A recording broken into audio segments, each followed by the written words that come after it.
दानवीरो मंगलं गौतमगणि मंगलं कुन्दकुन्दार्यो जैनधर्मोऽस्तु मंगलम् सर्वमङ्गलमाङ्गल्यं सर्वकल्याणकारकं प्रधानं सर्वधर्माणां जैनं जयितुं शमशम् जैनं जयितुं शमशम्। नमस्मे साराय स्वानुभूत्या चकाशते चित्स्य भावाय भावाय सर्वे भावान्तरञ्चिदिम् आत्मरूपयनुपम यद्भूतं यादुनखि भवसिन्धुतरो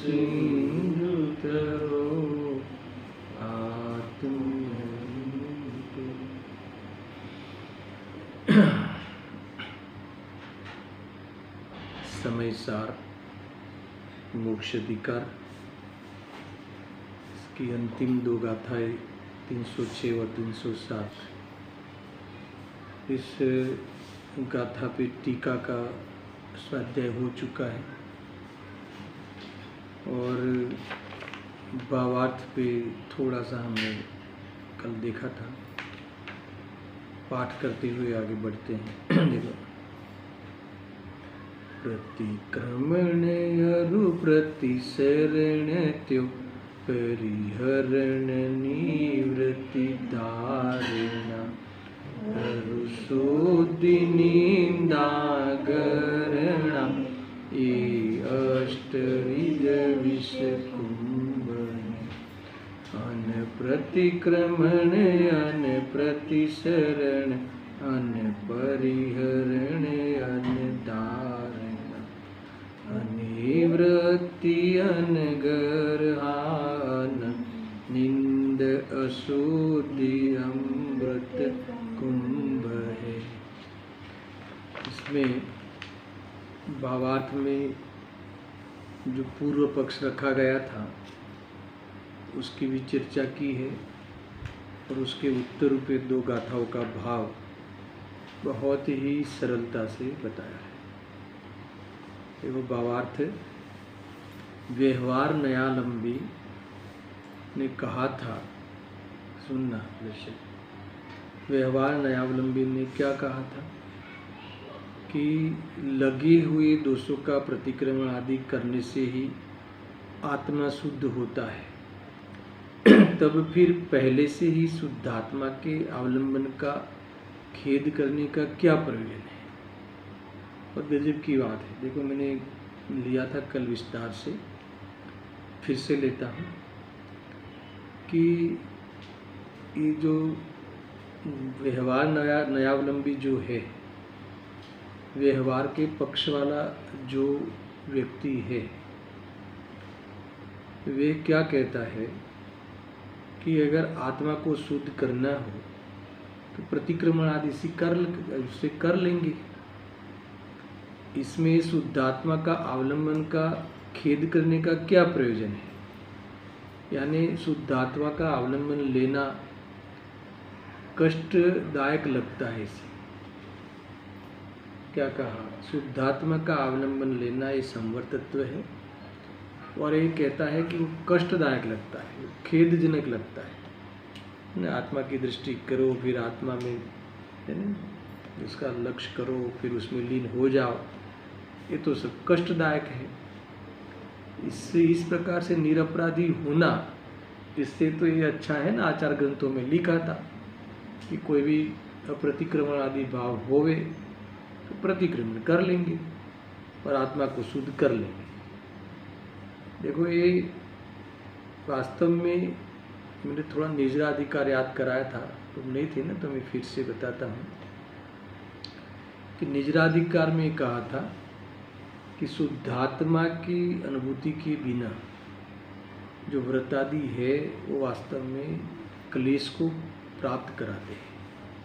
अगर तुम्हें वेद ज्ञान नहीं हो, शुद्धात्मा का एक ऐसा है, बातें चल रही थी कि शुद्धात्मा की अनुभूति के बिना निजराधिकार में आचार्य देव ने कहा था कि अगर वेद ज्ञान नहीं हो, आत्मा का भान नहीं हो और कोई भावावेश में आके व्रतादि ले लेता है, अर्थात मुनि दीक्षा भी ले लेता है, महाव्रत का पालन कर लेता है, तो वो सहज नहीं होता, वो क्लेश को ही प्राप्त होता है।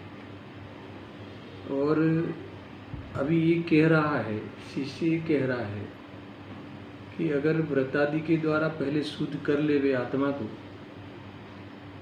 और फिर अवलंबन लेना चाहिए, दोनों में कितना अंतर है ना?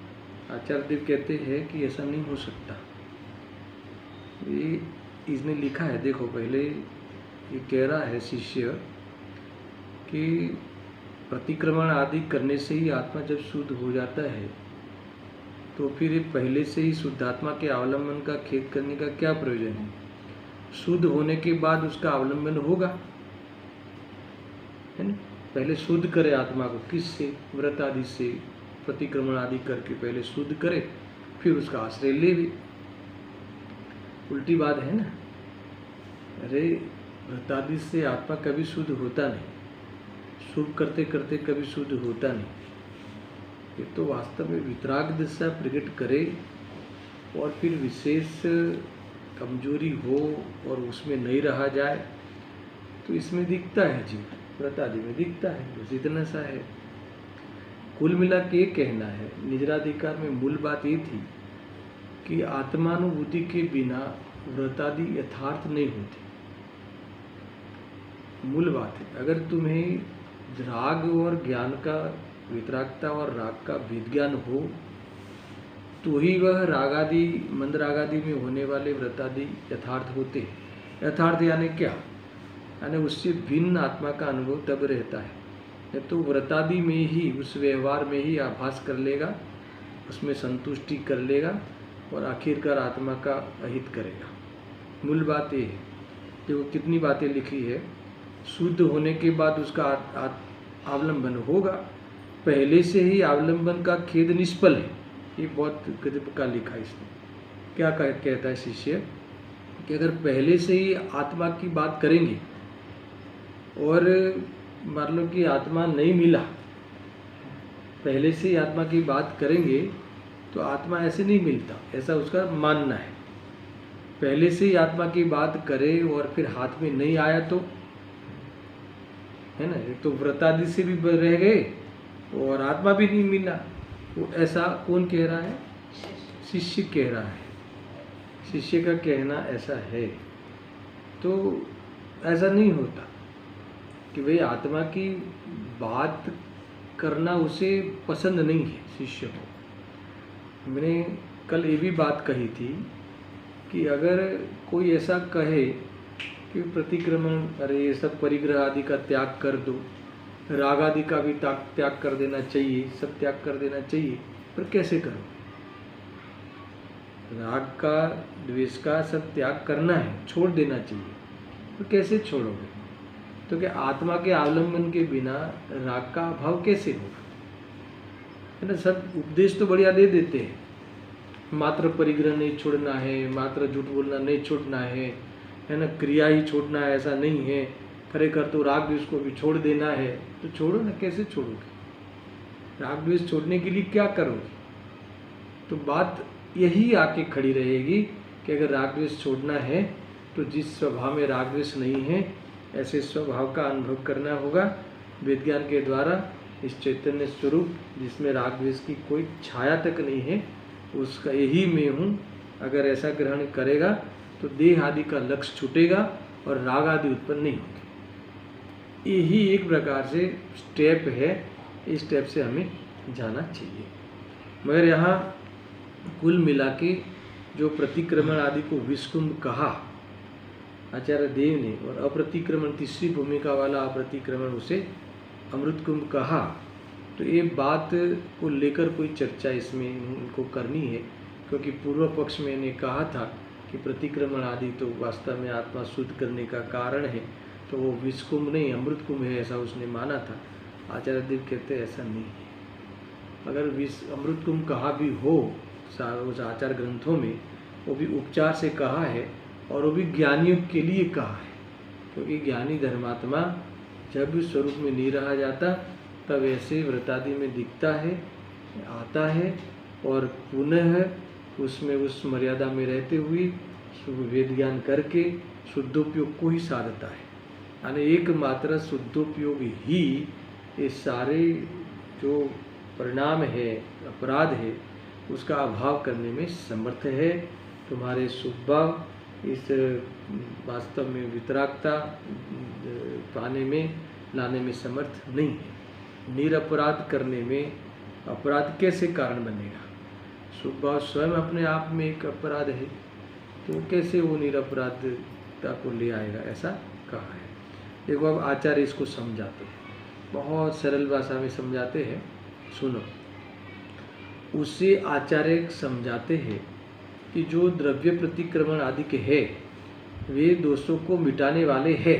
क्या कहा? पहले तो हाँ, जो द्रव्य प्रतिक्रमण आदि जो तू कह रहा है स्वभाव रूप, वो पाप से बचाने वाले हैं, यानी पाप रूपी अपराध से वह बचाते जरूर है, सुनना बराबर है। तथापि शुद्ध आत्मा का स्वरूप कैसा है? शुद्ध आत्मा का स्वरूप जो कि प्रतिक्रमण आदि से रहित है। ये क्या शुद्धात्मा कैसा है? यानी प्रतिक्रमण और अप्रतिक्रमण आदि विकल्प से रहित है। कैसा है भगवान आत्मा? भगवान आत्मा में प्रतिक्रमण का भाव नहीं है, प्रतिक्रमण आदि विकल्प है, शुभ विकल्प है। उसका आत्मा में, शुद्धात्मा में, सब जीवों की शुद्धात्मा में, स्वभाव में इसका अभाव है। ठीक है। अब कह रहे हैं उसके अवलंबन के बिना तो, ऐसे भगवान आत्मा के अवलंबन के बिना तो द्रव्य प्रतिक्रमण आदि दोष स्वरूप ही है, वे दोषों के मिटाने में समर्थ नहीं है। पहले तो इनने स्थापना कर दी कि अगर तुम्हें आत्मा की अनुभूति तुम्हारा एजेंडा नहीं हो और वितरागता करना तुम्हारा ध्येय नहीं हो, अगर शुद्धोपयोग ही तुम्हें पसंद ही नहीं हो, शुद्धोपयोग वाली भूमिका कैसी है? शुद्धोपयोग वाली भूमिका बताओ आज। शुद्धोपयोग वाली भूमिका कैसी है कि शुद्धोपयोग में शुभ और अशुभ उपयोग से रहित। तो शुभ उपयोग प्रतिक्रमण आदि शुभ उपयोग और अप्रतिक्रमण पाप आदि अशुभ उपयोग दोनों से रहित, ऐसे प्रतिक्रमण के विकल्प से रहित निर्विकल्प दशा जो है वो वास्तव में अप्रतिक्रमण, तीसरी भूमिका वाला अप्रतिक्रमण, समझ में आया ना? जो ज्ञानी की होता है, प्रतिक्रमण का अभाव रूप जो अप्रतिक्रमण। और क्यों? क्योंकि वही शुद्धोपयोग है, वही निरपराध है। यहाँ कहते हैं कि इसके बिना, ये शुद्धोपयोग तुम्हारा एजेंडा नहीं हो तो अकेला तुम प्रतिक्रमण आदि करते हो तो वो तो दोष रूप है, वो तो बंध रूप है। अगर तुम्हारा वो ध्येय तुमने बना लिया हो तो वो तो मिथ्यात्व है। समझ में आया? ये यहाँ कह रहे हैं। और वो वाला जो उसका अभाव रूप परिणाम किसके अवलंबन से होगा? कि जिसमें प्रतिक्रमण आदि के भाव है ही नहीं, ऐसे शुद्धात्मा के अवलंबन से स्वभाव को देखने से कार्य होता है। अब सुनना, टूंक में आत्मा के अवलंबन के बिना, आत्मा की अनुभूति के बिना, वेद ज्ञान के बिना, ये जो प्रतिक्रमण आदि, द्रव्य प्रतिक्रमण आदि जो भाव है वो दोष मिटाने में, अर्थात तो संसार मिटाने में, अर्थात तो कर्म बंध मिटाने में समर्थ नहीं है।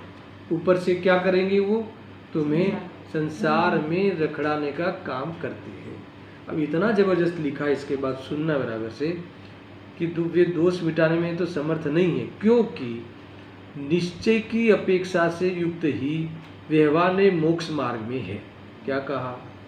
बहुत बड़ी बात कह दी कि निश्चय की अपेक्षा से युक्त ही व्यवहार ने मोक्ष मार्ग में है। केवल व्यवहार का ही पक्ष मोक्ष मार्ग में नहीं है, बंध का ही मार्ग है। समझ में आया? थोड़ी कथन पद्धति आपको कष्टदायक लगती है क्या? इसलिए सुनो, पहले पढ़ोगे तो नहीं समझ में आएगा। मैं 2-3 बार बोलूँगा ना तो तुम्हें बात समझ में आएगी। क्या कहते हैं? क्योंकि वो दोष मिटाने में समर्थ क्यों नहीं है? क्योंकि निश्चय की अपेक्षा से युक्त, अगर यानी इनका कहना ये है कि निश्चय के साथ ही व्यवहार नहीं मोक्ष मार्ग में है,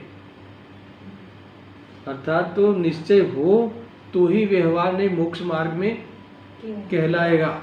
अगर निश्चय नहीं है, अगर वितरागता का आंशिक प्रकट नहीं है, अगर वितरागता तुम्हें नहीं है, तो ये कहते हैं कि जो व्यवहार, अकेला व्यवहार, आगे लिखा है केवल व्यवहार का पक्ष ही मोक्ष मार्ग में नहीं है।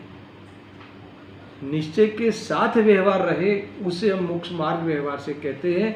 अगर निश्चय नहीं हो तो इस व्यवहार को मोक्ष मार्ग नाम नहीं पाता। वास्तव में व्यवहार का पक्ष तो मोक्ष मार्ग है ही नहीं। यानी कल भी कहा था मैंने, निश्चय के बिना व्यवहार किसका। निश्चय के बिना तुम है ना, जिस बोरी में अगर तुम चावल भरते ही नहीं हो तो फिर उस बोरी को चावल की बोरी का उपचार कैसे घटित होगा? नहीं होगा। अगर उस देह में अगर देव नहीं हो, कौन सा देव? ये भगवान। तो फिर इस देह को कैसे देवालय कहा जाएगा? ये देह को कैसे जी कहा जाएगा? अच्छा मुझे बताओ कि जिस मंदिर में भगवान नहीं हो तो उस मंदिर को मंदिर कैसे कहा जाए? बस इतना ही है, कैसे कहोगे, है ना। कई बार जैसे जिस दुल्हा नहीं हो, जिस बारात में, उस बारात को भीड़ कहते हैं, बारात नहीं कहते। बिना दुल्हे का शादी कैसे होगी, है ना, उसको शादी कैसे कहेंगे? दुल्हा हो तो फिर वो उपचार से वो सब बाकी सब चीज़ों को भी शादी कहेंगे। खाली खरेखर शादी किसके बीच में होती है? दूल्हा और दुल्हन के बीच में। और दूल्हा और दुल्हन हो ही नहीं तो फिर वो शादी कैसे कहा जाएगी? तो ये इस प्रकार से इसमें कहा कि जब वो चीज़ ही नहीं हो तो उपचार किस बात का? यानी मोक्ष मार्ग में अकेला व्यवहार का पक्ष हो तो वो मोक्ष मार्ग नहीं है। तो फिर वो क्या है? वो क्या है? वो मिथ्यात्व है। समझ में आया ना? अगर वो देखो, आत्मा की अनुभूति तुम्हारा, मुझे बताओ कि आत्मा की अनुभूति का प्रयोजन नहीं हो, तुम्हें भगवान बनने का प्रयोजन नहीं हो, तो मंदिर क्यों जाना? कभी सोचा है आप मंदिर में क्यों जाते? मैं बिना आपको समझाए प्रश्न पूछता हूं कि आप मंदिर में क्यों जाते? है जवाब किसके पास? अगर आप जो भगवान ने जो कार्य किया है भगवान बनने का, अगर वो कार्य है उन जैसा बनने का अगर हमारा प्रयोजन नहीं हो तो फिर मंदिर में जाना वो क्या होगा? वो मैंने तो कई बार कहा है कि अगर हमारा ये एजेंडा ही नहीं हो तो मंदिर में जाना मिथ्यात्व के अलावा और कुछ नहीं। समझ में आया ना? क्योंकि क्यों जाएंगे फिर? भगवान हमें सुखी कर दे, भगवान हमारे भोगों की सामग्री के लिए व्यवस्था कर दे, भगवान हमें खुश रखे, भगवान हमें रोगों से मुक्त रखे, भगवान हमें इस शरीर में बनाए रखे। तो ये सब क्या है? ये सब क्या है? ये सब ग्रहित मिथ्यात्व हुआ ना। यानी हम भगवान के पास संसार मांगते हैं और संसार में सुख है ऐसा मानकर मांगते हैं, तो ये मिथ्यात्व नहीं तो भ्रम नहीं तो और क्या है? तो फिर ये हुआ कि नहीं हुआ? तो ये बातें हैं इन्होंने की है कि अगर तुम्हारा निश्चय नहीं हो, अगर परमार्थ नहीं हो, तुम्हें परमार्थ का भान नहीं हो, और तुम्हें परमार्थ का परिचय नहीं हो, और तुम्हें वितरागता का रस नहीं हो, अगर तुम्हें वितरागता तुम्हें धर्म भाषित ही नहीं होता हो, तो इसके बिना अगर जो भी व्यवहार नहीं तुम करते हो तो मोक्ष मार्ग नहीं है। निश्चय के साथ बहुत क्लियर लिखा है, निश्चय की अपेक्षा से युक्त ही व्यवहार नहीं मोक्ष मार्ग में है, तो ही व्यवहार नहीं मोक्ष मार्ग में कहा जाएगा, नहीं तो नहीं कहा जाएगा। अकेला व्यवहार नहीं का पक्ष हो तो वो मोक्ष मार्ग में नहीं है। तो क्या लिखा है आगे? तो क्या है वो? बंद मार्ग है, बंद मार्ग ही है। गजब है। देखो, जहाँ दुखों से छूटने का है कारण, वहाँ हम बंद मार्ग को ही प्रकट करते हैं, वहाँ हम दुखों के लिए ही प्रयास करते हैं। ये एक बहुत बड़ी बात है। देखो, ये हमारा अगर ये आत्मा का हित का कल्याण, आत्मा का हित करने का हमारा प्रयोजन नहीं हो तो इस स्वाध्याय आदि का क्या महत्व है? इस स्वाध्याय आदि क्यों करते हैं, क्यों पढ़ना, क्यों शास्त्र पढ़ना? समझ में आया ना? कोई कहे कि नहीं शास्त्र पढ़ने से आत्मा क्या हो जाएगा, शुद्ध हो जाएगा, ये आत्मा को प्राप्त करना और ये सब करना ये तो खेद है, कष्टदायक लगता है। तो क्या नहीं, तुम्हें आत्मा अपने स्वभाव में जाना वो वास्तव में रेस्ट है, कष्ट नहीं है, वो आनंददायक है। इसके बिना देखो तुम्हें मैं चैतन्य स्वरूप ही हूँ, इसके बिना कोई तुम्हें विरक्त होना हो धन से कुटुंब से तो तुम्हें बहुत भारी लगेगा। सारी दुनिया में मैं चैतन्य स्वरूप है, वही मैं हूँ, वही मेरी वस्तु है, वही मैं हूँ और मैं ही वो हूँ। और इसका अनुभव के बिना पुत्र मेरा नहीं है ना, उससे विरक्त रहो, भोगों से विरक्त रहो, ये संभव नहीं है। समझा?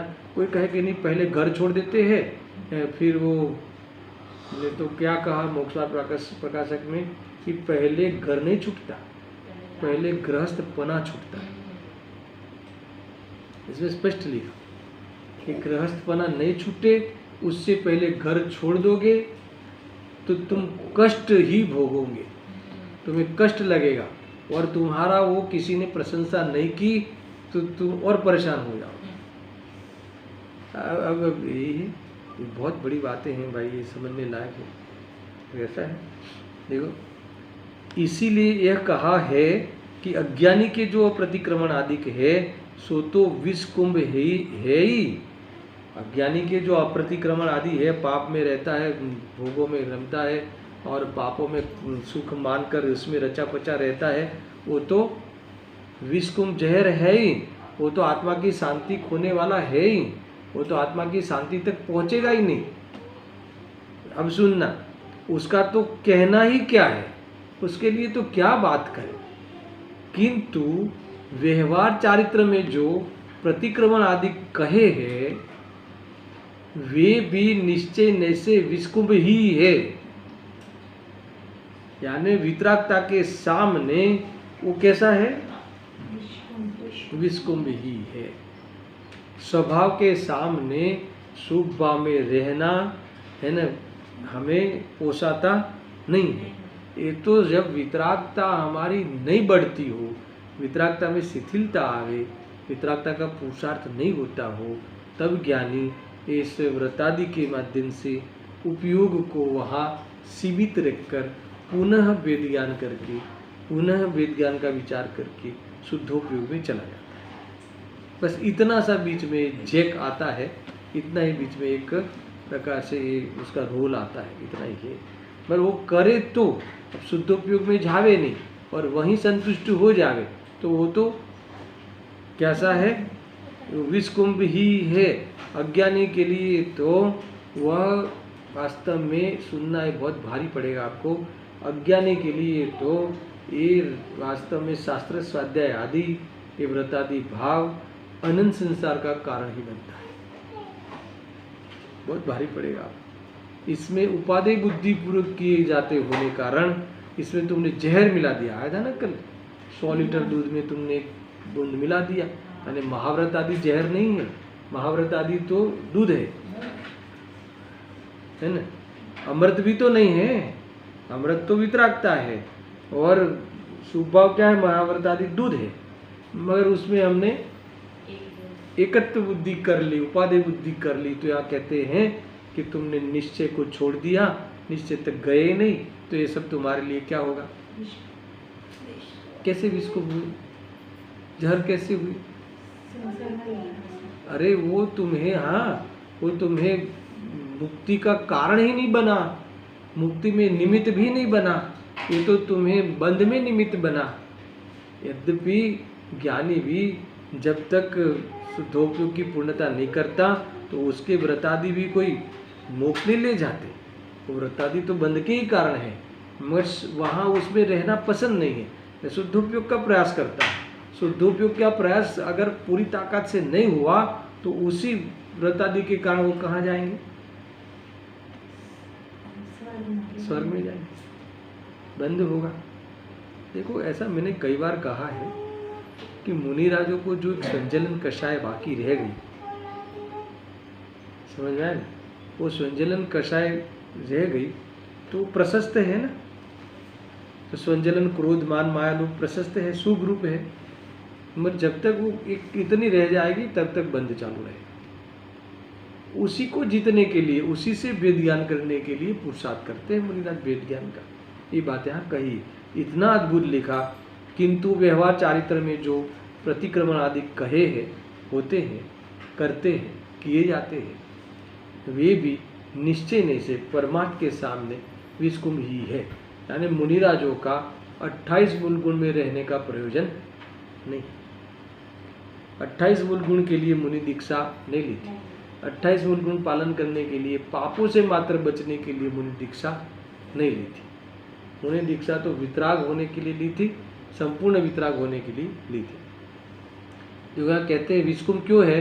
क्योंकि आत्मा तो प्रतिक्रमण आदि से रहित शुद्ध अप्रतिक्रमण आदि स्वरूप ही है। ये तीसरी भूमिका वाला तुम कल पूछा था ना, अप्रतिक्रमण कौन सा, अभी मैं क्लियर करता हूँ। अब आज ले लूँगा ना, अभी आ जाएगी आचार्य जयसन देव की टीका, इसमें बहुत क्लियर किया है।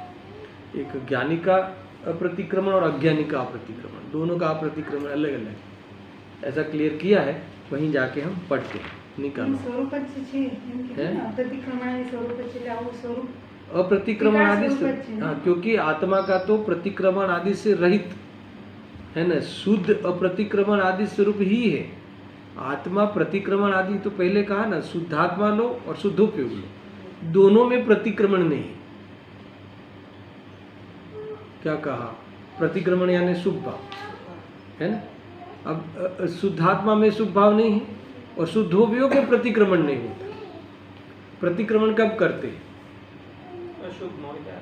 जब शुद्धोपयोग से हटे और फिर शुभ में आवे, तब है ना, अपने जीवन में जो उदयगत जो परिणाम होते हैं उसके लिए प्रतिक्रमण करते हैं। और शुभ में चले जाते हैं तो फिर उससे प्रतिक्रमण करते हैं।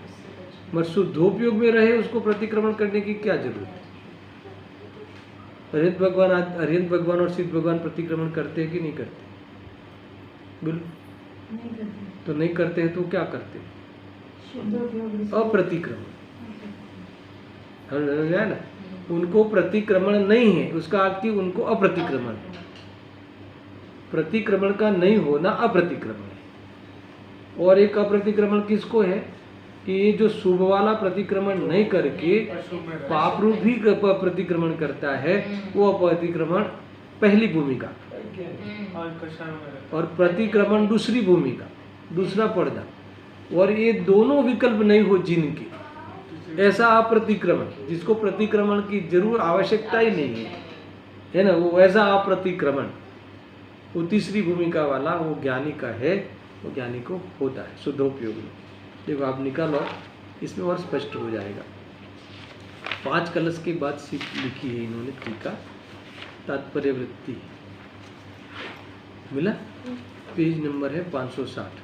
सुनना, बहुत अद्भुत है इसमें, और क्लियर होगा, क्लैरिटी होगी। इन्होंने तो इतना जो 8 प्रतिक्रमण आदि के 8 जो बोल है, आचार्य अमरचंद्र देव ने तो सिर्फ नाम गिनाए, फुट नोट से हमने पढ़ा, इन्होंने अपनी टीका में शामिल किया उसकी परिभाषा, ऐसा है। और मूल बातें उन्होंने फिर दूसरे चरण में लिखा है। सुनो, अप्रतिक्रमण विषकुंभ है, यह एक पक्ष है, यानी एक ए पक्ष है, बराबर। एक गाथा है, कौन सी? 306 नंबर के अप्रतिक्रमण नहीं, उसका पक्ष है, तो उसका पक्ष लिया। गाथा में तो प्रतिक्रमण आदि विषकुंभ है और अप्रतिक्रमण आदि अमृत कुंभ है, ये तो उत्तर है। मगर वो व्यवहार न्यायावलंबी जो है ना, उसका पक्ष है, उसका अपने तरफ से एक तर्क है। क्या तर्क है? कि अप्रतिक्रमण विषकुंभ है, यह एक पक्ष है। उसने एक बात ये रखी, पक्ष है उसका अर्थ। तथा अमृत कुंभ है, यह दूसरा पक्ष है ना। अमृत कुंभ है वह दूसरा पक्ष, या उसकी तरफ से रख सकते हो, या फिर मुझे भी पढ़ते पढ़ते ख्याल आया कि उसकी तरफ से अगर नहीं समझे तो अप्रतिक्रमण के लिए 2 पक्ष है। यहाँ ये बैठेगा, यहाँ वो व्यवहार ने अवलंबी भूल जाओ। अप्रतिक्रमण तुम्हारा प्रश्न है कि अप्रतिक्रमण के लिए दो पक्ष हैं, अप्रतिक्रमण के लिए दो एंगल है, अप्रतिक्रमण के लिए दो कंसेप्ट है। कौन सा दो है? एक तो विषकुंभ है और एक उसका ही विरोधी अवृत कुंभ है। यानी अप्रतिक्रमण दो प्रकार के हैं, अथवा अप्रतिक्रमण के लिए गाथा में दो पक्ष रखे। एक अप्रतिक्रमण तो विषकुंभ है और एक अप्रतिक्रमण अमृत कुंभ है। आया ख्याल? मैंने पढ़ते पढ़ते मुझे ख्याल में आया। देखो यहाँ पर पूर्व पक्ष का कथन प्रश्न करने पर उसका उत्तर इन दो गाथाओं में दिया जा रहा है। देखो कि प्रतिक्रमण अर्थात किए हुए दोषों का निराकरण करना। पहले प्रतिक्रमण आदि, पहले अब गाथा में उत्तर जो दिया है वहीं से इसका जवाब देना है हमको फिर से। तो यहाँ गाथाओं में जो उसका उत्तर कैसे दिया, एक तो प्रतिक्रमण, तो प्रतिक्रमण किसे कहते हैं? प्रतिक्रमण अर्थात किए हुए दोषों का निराकरण करना। क्या अर्थ इसका? कैसे करना? उससे वापस लौटना, पीछे हटना, बराबर है। फिर प्रतिसरण अर्थात सम्यक्त्व आदि गुणों में प्रेरणा करना। फिर प्रतिहरण अर्थात मिथ्यात्व रागादि दोषों का निवारण करना। तीन बात थोड़ी थोड़ी लेते हैं पहले। देखो प्रतिक्रमण और प्रतिसरण मैंने लिया था पहले, फिर भी याद कराता हूँ। प्रतिक्रमण यानी किए हुए दोषों का निराकरण करना, और प्रतिसरण अर्थात सम्यक्त्वादी गुणों में प्रेरणा करना। ये दोनों एक दूसरे के ऑपोजिट है। प्रतिक्रमण यानी वहाँ नहीं जाना, और प्रतिसरण यानी यहाँ आना। ख्याल में? कहाँ नहीं जाना? पापों में नहीं जाना, वो प्रतिक्रमण। और प्रतिसरण यानी है ना, नहीं शुभ भाव, यहाँ यानी चैतन्य के विचार में आना, तत्व के विचार में आना। प्रतिसरण शुभ भाव ही सभी दोनों, एक नास्ति से एक अस्थि से। फिर प्रतिहरण मतलब प्रतिहरण सुनो, प्रतिहरण में और तीसरी बात आई है कि प्रतिहरण में कहते हैं कि मिथ्यात्व रागादि दोषों का निवारण करना। अभी मुझे ये बताओ कि प्रतिक्रमण और परिहरण इसमें क्या अंतर है? एक में नाश करना है और एक में दूर हटना है। नहीं, दोनों शुभ भाव है ना। नाश करना तो वितरागता हो जाएगा। देखो प्रतिक्रमण प्रतिसरण बात पूरी हो गई, वो तो प्रतिक्रमण करके पापों से लौटना, और प्रतिकरण यानी अपने तत्व विचार में लगना। प्रतिसरण मगर ये प्रतिसरण, मगर ये तो प्रतिहरण। प्रतिहरण में क्या कहा कि मिथ्यात्व रागादि दोषों का निवारण करना, और प्रतिक्रमण में क्या था? वो राग द्वेष आदि से पीछे हटना। तो दोनों में क्या अंतर है? ये अंतर है कि जो पूर्व में किए हैं, है ना, वो पूर्व में किए हैं उसका उसमें वो नहीं करना, है ना, उससे लौटना अथवा क्षमा मांग लेना। और ये परिहरण में आगे में नहीं करूँगा, भविष्य में मैं नहीं करूँगा, और अभी जो हो गए उसकी हम क्षमा मांगते हैं, उससे हम छूटते हैं। हाँ, प्रत्याख्यान वाला इसमें भाव है। यानी इतना ही नहीं, मैं अभी तो ये छोड़ता हूँ पाप आदि, पर आगे अभी मैं नहीं करूँगा। ऐसा क्या करना? भगवान के सामने इस प्रकार की प्रतिज्ञा लेना, ऐसा भाव हो गया। अब सुनो, धारणा। धारणा अर्थात पंच नमस्कार जैसे मंत्र, प्रतिमा आदि बाह्य द्रव्य के अवलंबन से चित्त को स्थिर करना। समझ में आया ना? तो एक तो देखो, एक तो चैतन्य का विचार करना, और यहाँ कहते हैं कि फिर भी अगर उसमें भी उपयोग नहीं लगे तो भगवंत आदि का भक्ति आदि, उनकी स्तुति आदि करके मन लगाना। तो ये इससे क्या होगा? पाप से बच जाएगी। मगर इससे क्या नहीं होगा? धर्म नहीं होगा, क्योंकि ये स्वयं अपने आप में क्या है? राग है, ये शुभ राग है। तो शुभ राग करते करते वितरागता नहीं होता। समझ में आया ना? इसलिए कहते हैं कि तू कैसे करोगे? तो क्या वितराग होने के लिए इसका भी त्याग करना पड़ेगा। समझ आया कि किसका त्याग करना पड़ेगा? शुभ भाव का भी त्याग करना पड़ेगा। गजब की बात है। देखो, यानी मंदिर जाना बंद करना पड़ेगा। दर्शन तो कहता अच्छी बात है।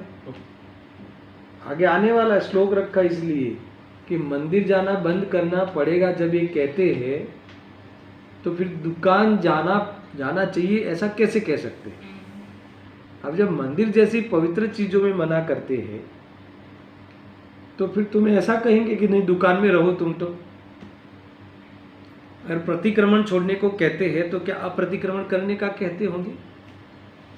तो फिर ऊंची बात है ना, कुछ और ऊंची बात की भी तुम्हें वितराग होना है, ऐसा है, आत्मा में रहना। और आगे फिर निवृत्ति अर्थात बाह्य विषय कषाय आदि इहागत चित्त का निवृत्ति करना, विषय कषाय में चित्त नहीं लगाना। निंदा अर्थात आत्मसाक्षी पूर्वक दोष प्रकट करना। इसका अर्थ हमारे जो दोष होते हैं वो दोष और स्वभाव का विचार पक्ष में अथवा विचार के माध्यम से दोनों में भिन्नता भाषित करना है ना। अपने दोषों को अपने स्वभाव से भिन्न जानना, इसका नाम है निंदन करना। समझ में आया ना? निंदन करना, निंदन करते हो ना तुम। निंदा का अर्थ क्या है? निंदन करते ना, यानी तुम्हें गेहूं और कंकर मिक्स हो तो कंकर को अलग करते ना। तो इस प्रकार से ये तो दोष है, ये मेरा स्वभाव नहीं है, इस प्रकार से निंदन करना है ना, अलग करना। कहाँ अलग किया है? विकल्प में, विकल्पात्मक ज्ञान है ना। अभी कोई दृष्टि में अलग करा तो धर्म हो जाएगा, और स्वभाव में रह के उस पर लक्ष्य नहीं किया, इस प्रकार से अलग किया तो ये तो वितरागता होगी, और फिर वो नए पैदा ही नहीं होंगे, तो फिर ये तो धर्म की पूर्णता होगी, ये तो शुद्धोपयोग हो गया, ये तो निरपराधी हो गया। निरपराध होने का ये प्रकार है। बीच बीच में मैं थोड़ा सा हाईलाइट कर देता हूँ, निरपराध तुम भूल नहीं जाओ, इसीलिए ऐसा। फिर गरहा अर्थात गुरु के समक्ष अपने दोष प्रकट करना, ये भी एक पद्धति है कि देखो गुरु के सामने अगर दोष प्रकट करते हैं तो उसमें जो शक्ति होती है ना, उस दोषों की शक्ति हीन हो जाती है। कोई भी चीज़ तुम प्रकट करो, तुम देखो अपने लौकिक में भी कोई भूल हो जाए ना तो तुम पापा से माफ़ी मांगो कि भाई माफ़ कर देना। जैसे घर में कोई दोष हो गया तो तुम जैसे भी माफ़ी मांगोगे तो उस संबंधी तुम्हारी जो क्षमता है कसाई की, वो क्या हो जाएगी? हीन हो जाएगी। नियम है ऐसा। और देखो क्षमा जब भी कोई व्यक्ति मांगता है तो फिर माहौल प्रसन्न हो जाता है कि भाई चलो ये आगे बढ़ना चाहता है। तो ये बहुत, वो भी गुरु की साक्षी बहुत बड़ी बात है। गुरु की साक्षी क्यों कहा? कि वो तुम्हें याद रहेगा कि मैंने कोई ऐसी व्यक्ति के सामने इस कबूल किया था कि जिससे मैं इस दोहराऊं नहीं। ये सब बहुत कुछ बातें होती है ऐसा, इस प्रकार से। हाँ, गरहा अर्थात गुरु के समक्ष अपने दोष प्रकट करना। और शुद्धि, अब शुद्धि क्या है? अर्थात दोष होने पर विशुद्धि के लिए प्रायश्चित लेकर शुद्धि करना। एक विल पावर बढ़ता है इससे। ये प्रायश्चित तुम लेते हो ना तो विल पावर बढ़ता है कि दोष तो हो गया है, तो इसके लिए मैं थोड़ा प्रायश्चित कर लेता हूँ कि 2 दिन में इस प्रकार से रहूँगा, कि 2 दिन इस चीज़ के बिना चलाऊँगा, है ना। तो इससे तुम्हारा विल पावर बढ़ता है। ये कहते हैं कि इससे तुम्हारा विल पावर, तो ये तो सामान्य बात है, इससे तुम्हारी उपयोग में स्पेस बढ़ती है। जनरली अपने यहाँ प्रायश्चित में क्या दिलवाते? एक आसन कर लो, उपवास कर लो, रस परित्याग कर लो, तो इससे क्या होगा? गृद्धता घटेगी। उपवास करोगे तो उपयोग में तुम्हारा और स्पेस बढ़ेगा, तो फिर क्या करोगे? उसके सामने सामायिक बढ़ाओगे, वेद विज्ञान करोगे, आत्महित के लिए विचार करोगे, और ये भी तो शुभ भाव है। और इन सामायिक में सच्चा सामायिक हो गया, अगर शुद्धोपयोग प्रकट हो गया तो मार्ग खुल जाएगा। ये इतनी बातें यहाँ कही हैं।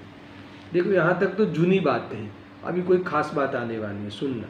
वो वाला पहला पूर्व पक्ष रखा ना, वो बात अभी आएगी। यहाँ तक देखो, पहले समाप्त करते इसको। ये 8 विकल्प रूप शुभोपयोग है।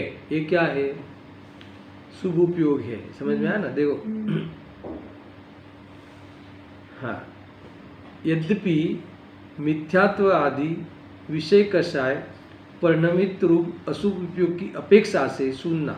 जयसेन देव की ये बात बहुत ही जोरदार है, कभी कभी इसका कोई फायदा उठाता है। क्या कहा कि यद्यपि मिथ्यात्वादी विषय कषाय परिणति रूप अशुभ उपयोग की अपेक्षा से, यानी अज्ञानी उपादेय बुद्धि पूर्वक पाप करता है, इसकी अपेक्षा से सविकल्प सराग चारित्र की अवस्था में ये अमृत कुंभ है।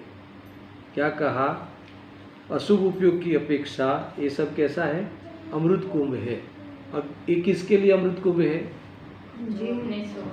मिथ्यात्व आदि दोषना जे छे हाँ खोटा पाप कार्यों से नहीं, ऐसा नहीं।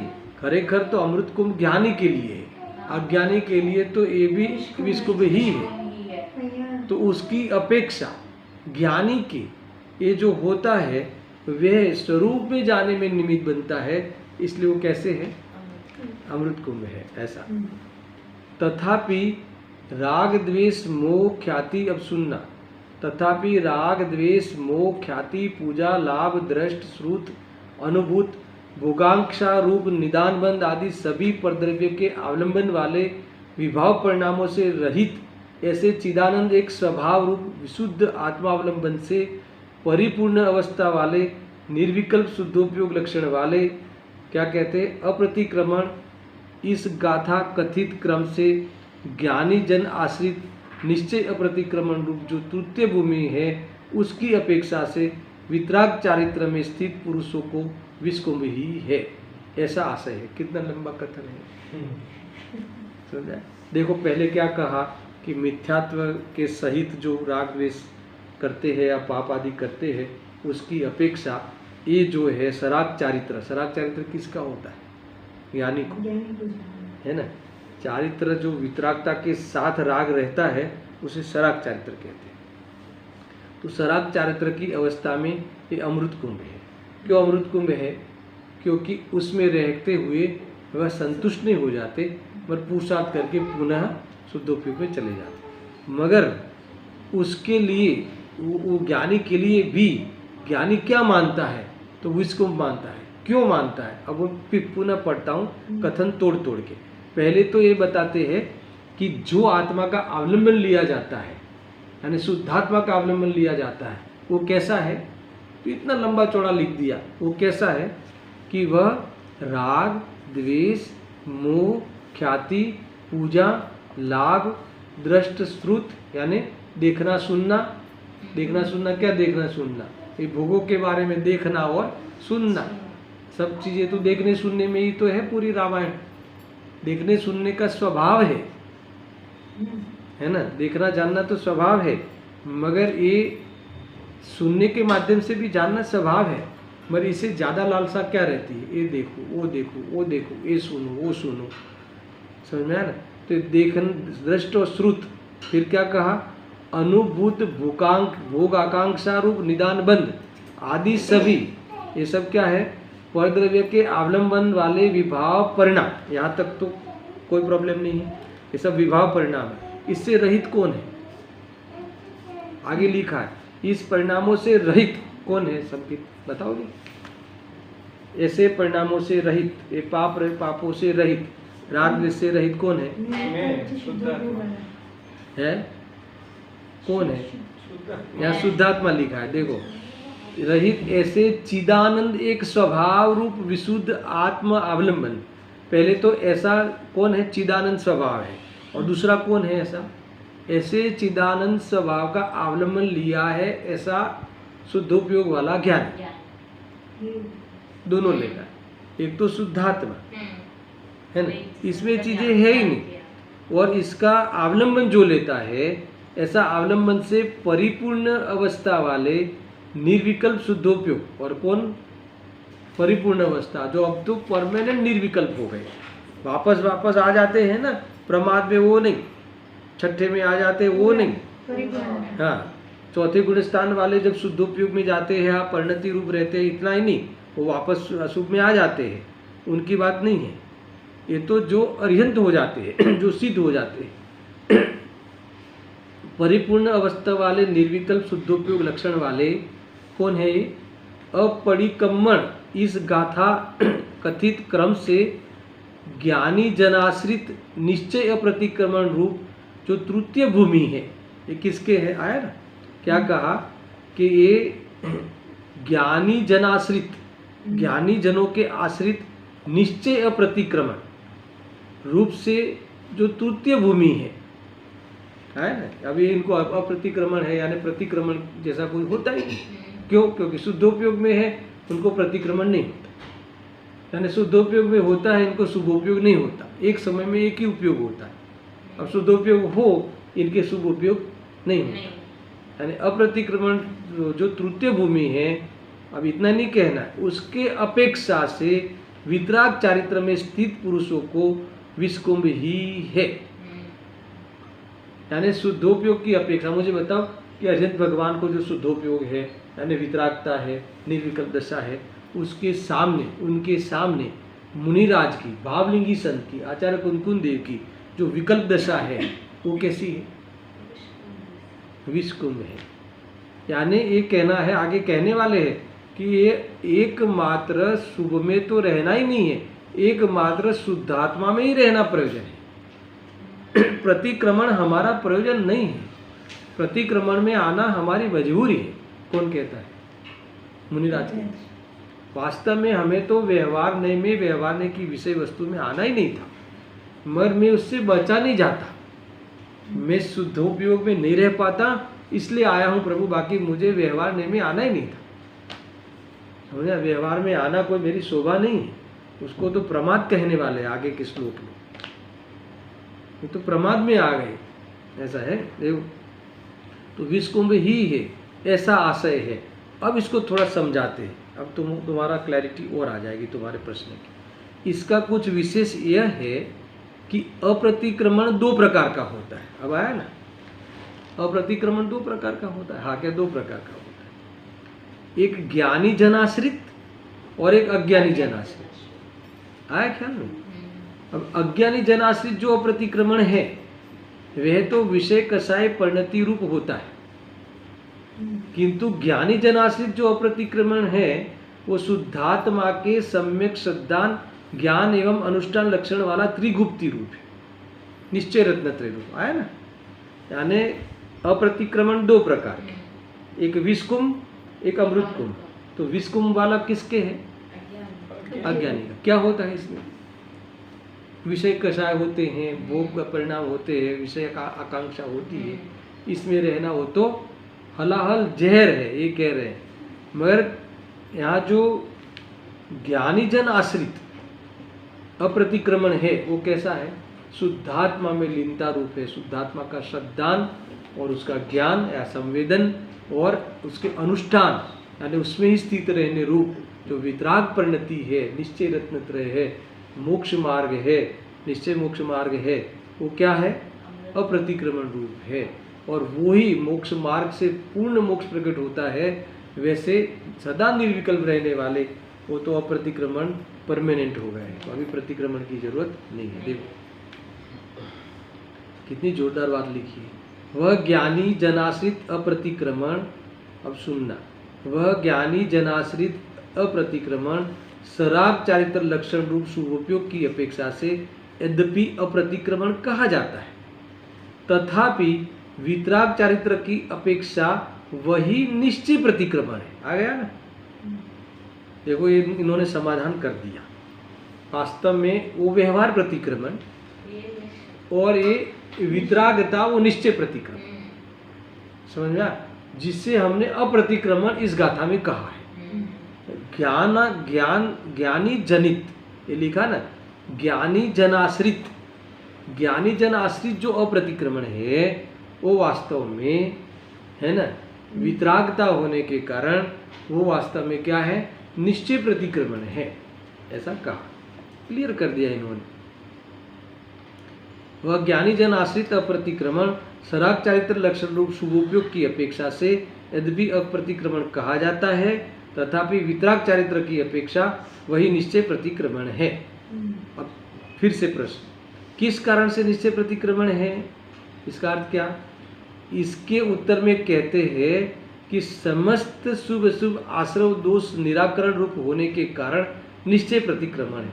यानी परमार्थ से प्रतिक्रमण तो ये है, यानी संपूर्ण व्यवहार से पीछे वापस लौटना है ना, संपूर्ण व्यवहार से। संपूर्ण व्यवहार यानी कि जो भूमिका के अनुसार आता है व्यवहार, उससे भी अतिक्रमना, उससे भी पीछे लौट आना, इससे भी वापस चले आना स्वरूप में, ये निश्चय प्रतिक्रमण है। समझ में आया? क्योंकि वो बंद रूप है।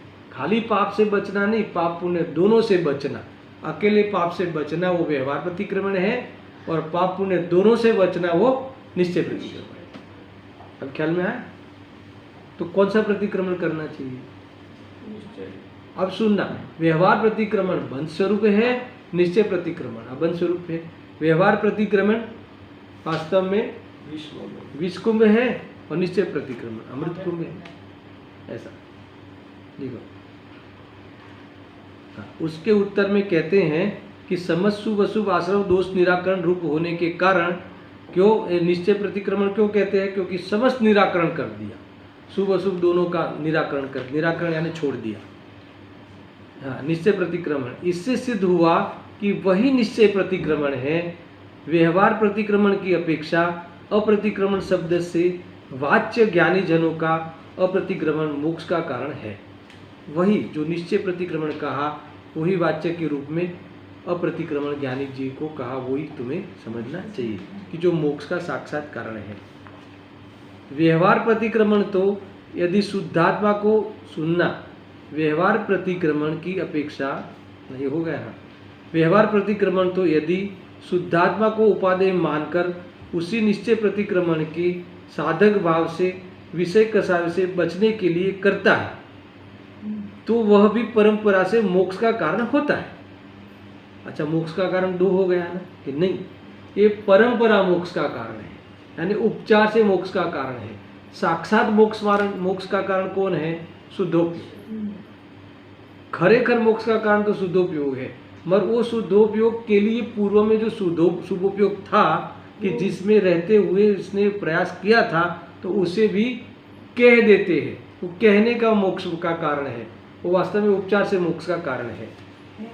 समझ गया? खरेखर उपकारी तो जो अपने शुद्धात्मा में लीन रहता है, वो परिणाम उपकारी है। मगर इस उपकारी को अगर कोई भाषा दी जाए तो देवशास्त्र गुरु को भी उपकारी कहते हैं, क्योंकि पूर्व में मार्ग उन्होंने बताया।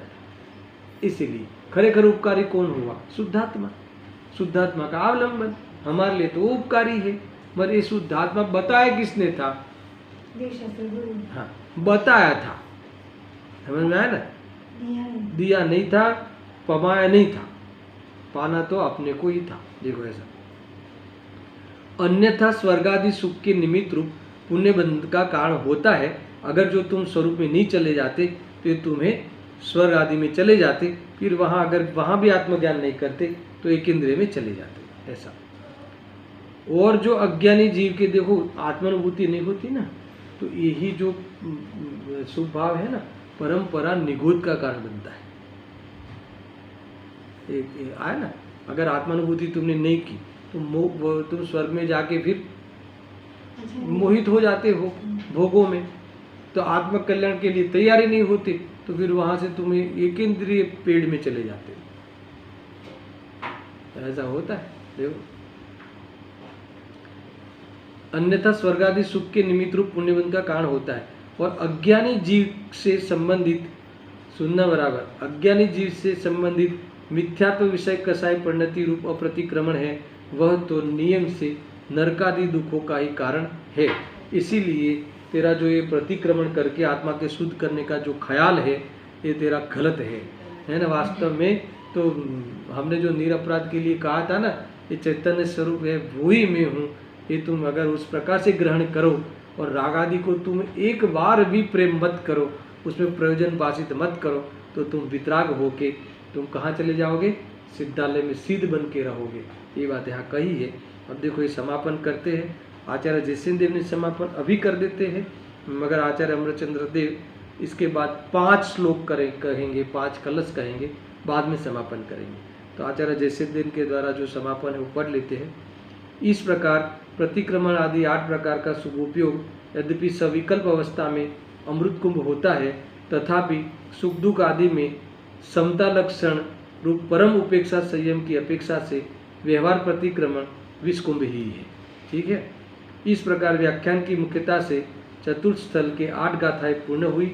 वहाँ इस प्रकार क्या लिखा है, संगार रहित पात्र की तरह रागादि रहित शांत रस से परिणत शुद्धात्मा से मोक्ष रूप स्वांग चला गया। अब मोक्ष को भी स्वांग कहा है, वो सारी चर्चा में उस श्लोकों में करूँगा।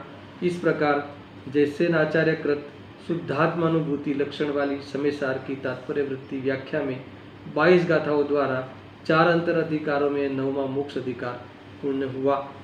हमारा अपना बाकी है, अभी आचार्य जयसेन देव ने पूर्ण किया है।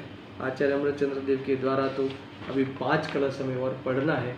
इसमें सारा मोक्ष अधिकार का सारांश इस 5 कलश में लिखा है, उसकी चर्चा में कल से प्रारंभ करूँगा। सहजानंदी शुद्ध स्वरूपी अविनाशी आत्मस्वरूप